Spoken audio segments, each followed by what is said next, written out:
The invitation arrived 3 months before the wedding. Cream-colored cardstock, embossed lettering. My mother's name linked with her fiancé's in elegant script, at the bottom, in smaller print, black tie formal, ceremony and reception at the Riverside Grand Estate. I stared at that last line, my stomach knotting. The Riverside Grand Estate was a historic venue known for its dramatic staircases and multi-level layout.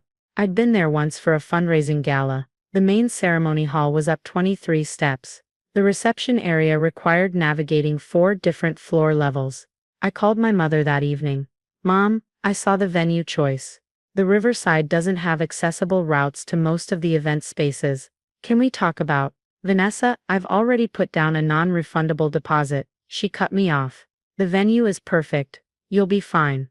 We'll figure something out." I should have known then. But this was my mother, Patricia Hartley, founder and executive director of Accessible Futures, a nonprofit dedicated to disability rights and advocacy. For 12 years she'd built a reputation championing accessibility in public spaces. She'd given TED Talks about inclusion. She'd lobbied state legislators for stronger accessibility laws. Her organization received grants from the Department of Health and Human Services, the Department of Education, and 3 major private foundations. Surely my own mother, the disability rights advocate, would ensure her daughter could attend her wedding. The weeks before the ceremony were a blur of my mother's planning meetings, dress fittings for my sister Diane, and increasingly tense phone conversations where I tried to discuss logistics. The venue manager says they have a service elevator that accesses the ceremony hall, Mom said during one call. "You can use that."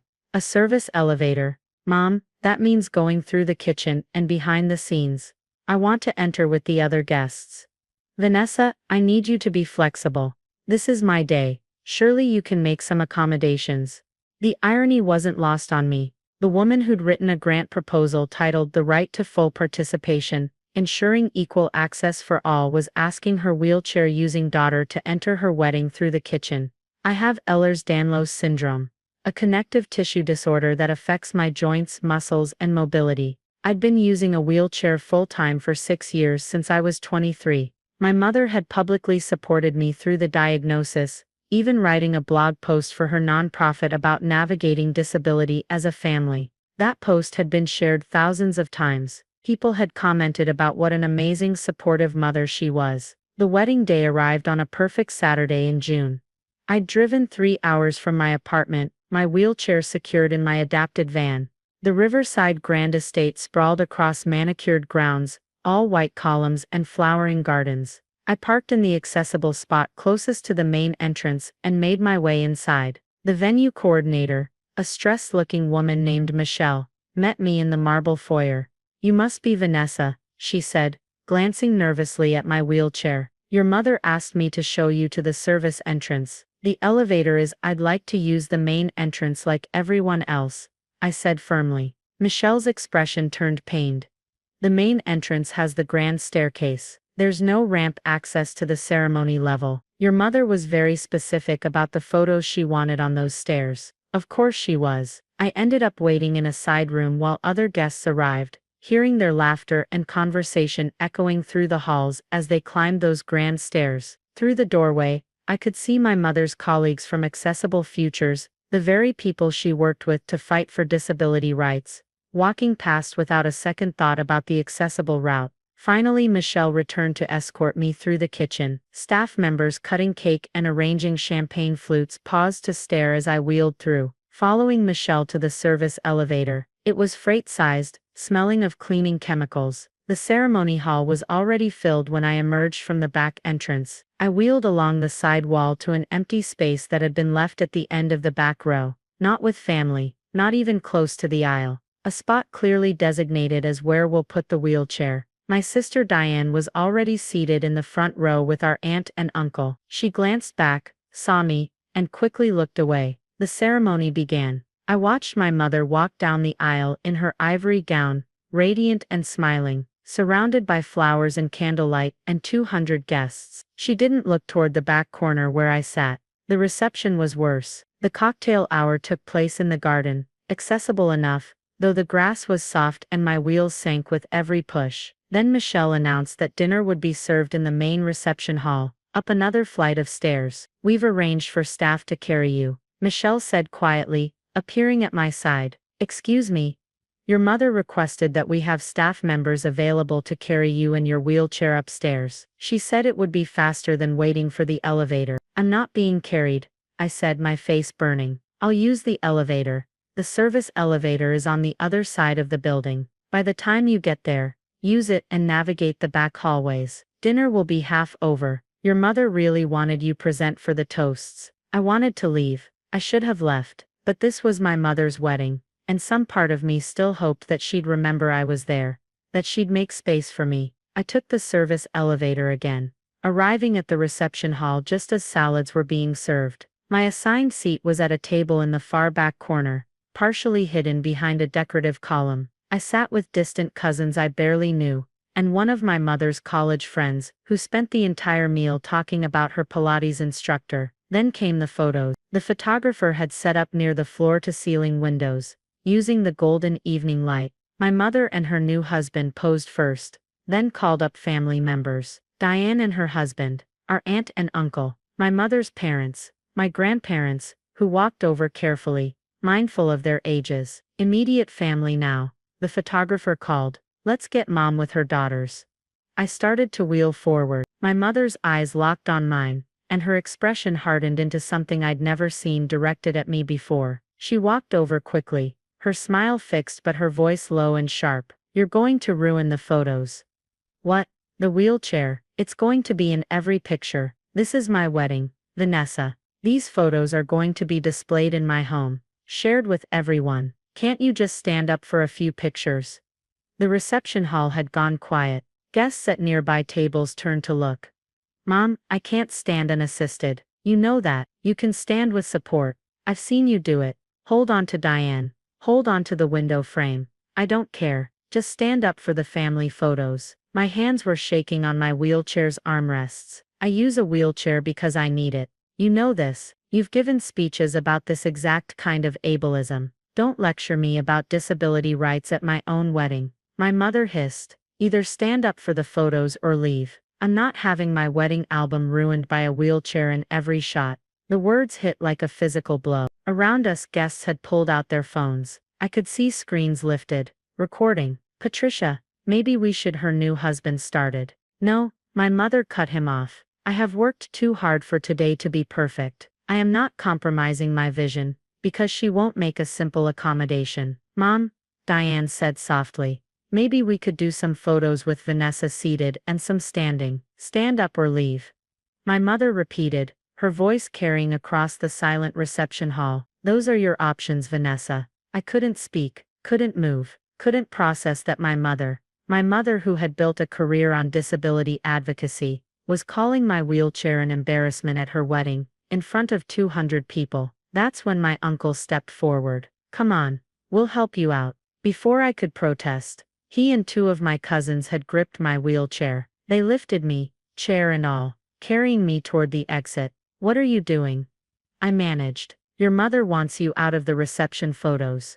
My uncle said, we'll take you downstairs until the photos are done. They carried me out of the reception hall, past staring guests, past the photographer standing with his camera lowered. They carried me down a hallway, to another service elevator. There's a sitting room in the basement level. One of my cousins said, we'll take you there. You're removing me from my mother's wedding. I asked, disbelief making my voice shake. Just temporarily, my uncle said, until the photos are finished. Then you can come back up. The basement sitting room was clearly a storage area that had been hastily converted into a waiting space. Folded chairs lined one wall. The air smelled musty. They wheeled me in and left me there, closing the door behind them. I sat in the dim basement room, my mother's wedding reception happening 2 floors above me, and cried. I don't know how long I'd been there when my phone started buzzing. Text after text, notifications from social media, messages from friends. Is this video real? OMG, Vanessa, are you okay? Your mom really said this. I opened Twitter, now X, with trembling hands. The first video had already been viewed 47,000 times. It showed my mother clearly, in her wedding dress, saying the wheelchair. It's going to be in every picture. Either stand up for the photos or leave. I'm not having my wedding album ruined by a wheelchair in every shot. There were more videos, different angles of the same scene. My uncle and cousins carrying me out, close-ups of my face, as I was removed from the reception. Guests' shocked reactions. Someone had added text overlay. Disability rights advocate tells wheelchair-using daughter to stand up or leave at wedding. Another Patricia Hartley, founder of Accessible Futures nonprofit, has daughter removed from wedding reception. The videos were spreading faster than I could track. TikTok, Instagram, Facebook. Local news accounts were picking it up. Disability rights activists were commenting,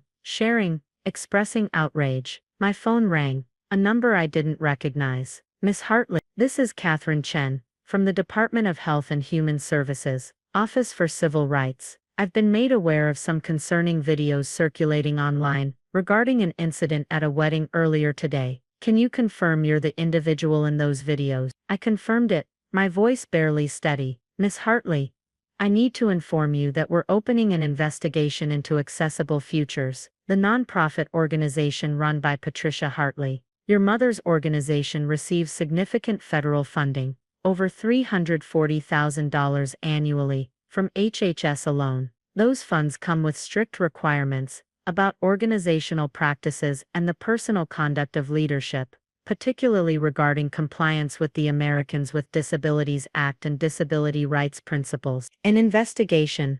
The videos show Ms. Hartley engaging in discriminatory behavior toward a disabled individual, you her daughter, while at a public event. She demanded you stand despite your disability, called your mobility device an embarrassment, and you were physically removed from the venue. This raises serious questions about whether Accessible Futures is operating in good faith with its stated mission, and whether Ms. Hartley is fit to lead a federally funded disability advocacy organization. Catherine Chen's voice was professional but not unkind. I want to be clear, you're not in any trouble, but we will need a full statement from you about the incident. We'll also be reviewing Accessible Futures grant applications, financial records, and organizational practices. If we find evidence that Ms. Hartley misrepresented her organization's values, or that she's violated federal non-discrimination requirements, there will be consequences, ranging from funding suspension to criminal fraud charges. I gave her my statement over the phone, still sitting in that basement room. By the time we finished, the original video had been viewed over 200,000 times. The door opened. My mother stood there, still in her wedding dress, her makeup smudged from crying. Vanessa, please, you have to tell them to take down the videos. My phone won't stop ringing. The board chair from Accessible Futures just called. Our donors are threatening to pull funding. Please, this is all a misunderstanding. A misunderstanding. I was stressed, it was my wedding day. I just wanted nice photos. You're making this into something. It's not. You had them carry me to the basement and lock me away, I said quietly. At your wedding, while running a disability rights nonprofit.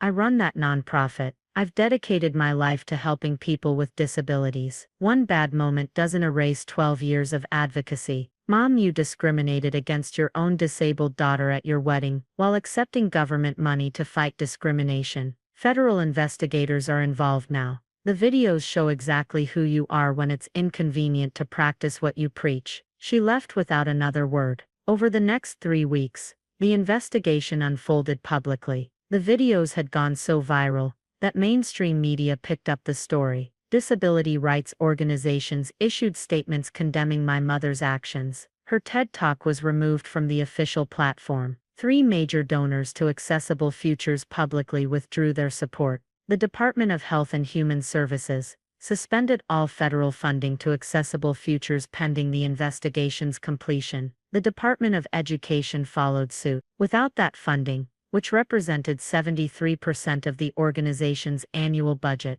operations ground to a halt. The investigation revealed more than just the wedding incident. Grant applications where my mother had described Accessible Futures' commitment to centering disabled voices and experiences. Tax documents showing she paid herself $127,000 annually to run the nonprofit. Blog posts she'd written about fighting ableism, shared thousands of times, while privately telling me my wheelchair was an embarrassment. The Americans with Disabilities Act lawyers came next, not representing me, but but investigating whether the Riverside Grand Estate had violated ADA requirements by not providing accessible routes to all public areas during an event. The venue settled quickly, agreeing to renovate and add proper accessibility features. My mother's nonprofit dissolved 4 months after the wedding. The board voted to shut down operations rather than try to rebuild with a tarnished reputation and no funding. My mother lost her job, her professional credibility,